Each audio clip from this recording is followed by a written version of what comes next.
प्यारे भाइयों बहनों, सादर सप्रेम नमस्ते। मेरे पास एक प्रश्न आया है, तो प्रश्न को भी पढ़ देती हूँ और उसका उत्तर देने का भी प्रयास करती हूँ। प्रश्न आया है, ये लिखते हैं अंकुश सक्सेना जी, जो हमारी सत्यार्थ प्रकाश पाठशाला चल रहे हैं, उसके जितने भी वीडियो बनते हैं वह यही बनाते हैं। बहुत उपकार का कार्य कर रहे हैं।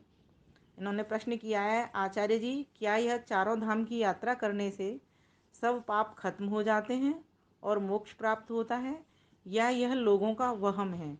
और क्या ये चारों धामों में ईश्वर का वास है? जब आपको समय मिले आप विस्तार से बता दीजिए। मेरी भी अंकुर जी आपको नमस्ते। आपका बहुत अच्छा प्रश्न है। प्रथमतः समझने योग्य है, धाम का अर्थ एक ऐसे पवित्र स्थान से है जहाँ व्यक्ति बैठकर उस ईश्वर का ध्यान, उपासना, यज्ञ, हवन, सत्संग करता है, जिसको कि हम कभी कभी बोलते हैं धूमधाम। ये काम मैंने बहुत धूमधाम से किया, अर्थात वह धाम जहाँ पर यज्ञ की धुआं होती है। चार धाम का अर्थ चार पवित्र स्थानों से है।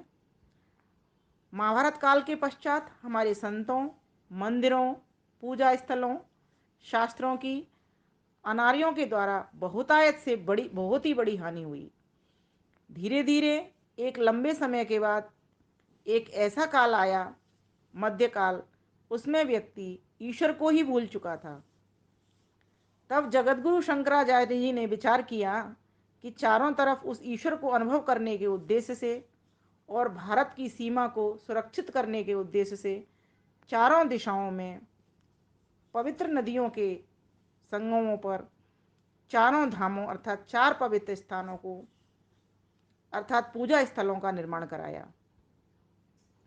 पूजा स्थलों पर आज क्या हो रहा है, हमें इससे आगे विचार करना चाहिए कि यह धाम किस तरह से उत्तम शोभा को प्राप्त कर धूमधाम वाले बन सकें।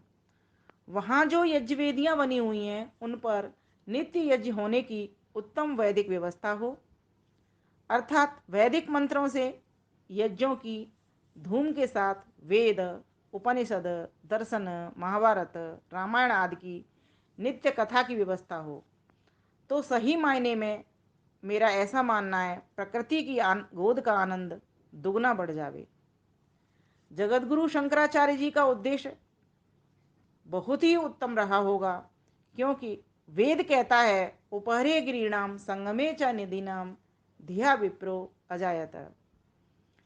पर्वत की गुफाओं में नदियों के संगम पर जो व्यक्ति बैठ करके ध्यान करता है, वेद पाठ करता है, वेद का स्वाध्याय करता है, वह व्यक्ति ब्राह्मण बन जाता है। और हम नीति श्लोक में भी पढ़ते ही हैं, गंगा तीरे हिमगिर शिला बद्ध पद्मासनस्य। गंगा तीरे हिमगिर शिला बद्ध पद्मासनस्य। गंगा तीरे हिमगिरिशिला बद्ध पद्मासनस्य। ब्रह्मध्यानाभ्यसन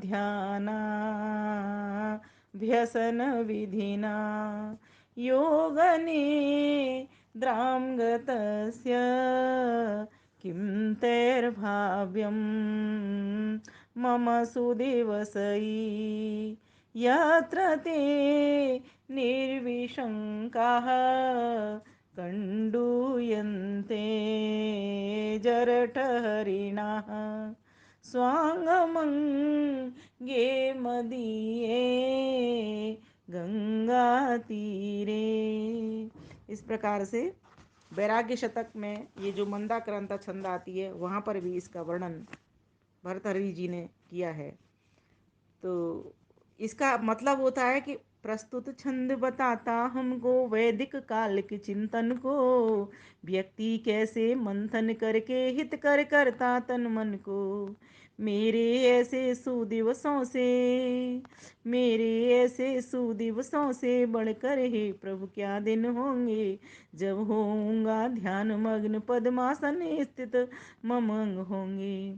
गंगा तीरे हिमगिर चोटी, गंगा तीरे हिमगिर चोटी होगा वो उपयुक्त स्थान, ब्रह्म ध्यान में होके मग्न करूँगा क्रिया योग अनुष्ठान। बूढ़े बड़े हिरन निर्भय हो, बूढ़े बड़े हिरण निर्भय हो, जब मम देह खुजावेंगे, सार्थक होगा तन ये मेरा, वे सुख शांति पावेंगे, वे सुख शांति पावेंगे। और केनोपनिषद का ऋषि तो उस ईश्वर को वन कहता ही इसीलिए है कि एकांत स्थान पर, तो पर्वतों में ये जो कंदराएं होती हैं, गुफाएं होती हैं, वहाँ पर साधु महात्मा करते ही हैं उस ईश्वर का ध्यान। तो ये जो स्थान जो चुने हैं उन्होंने, एक तो चारों दिशाओं में जो लिए हैं, यह हमारे भारत के चारों छोरों को अभी दर्शन कराता है और एक सीमा को भी सुरक्षित करता है। और दूसरी बात, चारों तरफ जो एकांत स्थान है वे भी ईश्वर को प्राप्त कराने में सहायक होते हैं। तो इस प्रकार से हम सभी को इस चीज़ को ठीक प्रकार से समझ करके और इन धामों को उत्तम धाम बनाने के लिए प्रयासरत रहना चाहिए। दूसरी बात, आपने कहा कि जो पाप कर्म होते हैं क्या वो उनका पाप फल खत्म हो जाता है, तो ये है कि पाप हो या पुण्य, किसी भी कर्म का फल कभी भी नष्ट नहीं होता। कोई भी पाप कर्म किसी भी पुण्य कर्म से नहीं कटता, प्लस माइनस का यहाँ पर कोई टंटा ही नहीं है। जो जैसा कर्म करता है परमात्मा उसको वैसा ही फल देते हैं, उसका उचित समय मिलने पर। जब उसका फल देने का उचित समय होता है तब परमेश्वर उसका फल देते हैं। कभी ऐसा नहीं होता कि अधिक अच्छे कर्म में से कम पाप कर्म कट जाएं तो फिर थोड़े ही पाप रह जाएं, ऐसा कभी नहीं होता।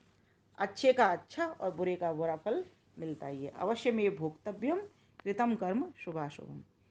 तीसरी बात आपने कही तो उसका उत्तर यह है कि वेद के अनुसार ईश्वर कण कण में बसा होने से कोई एक व चार स्थान उसके निश्चित नहीं, उसका पूरा ब्रह्मांड ही उसका ध्यान धाम है।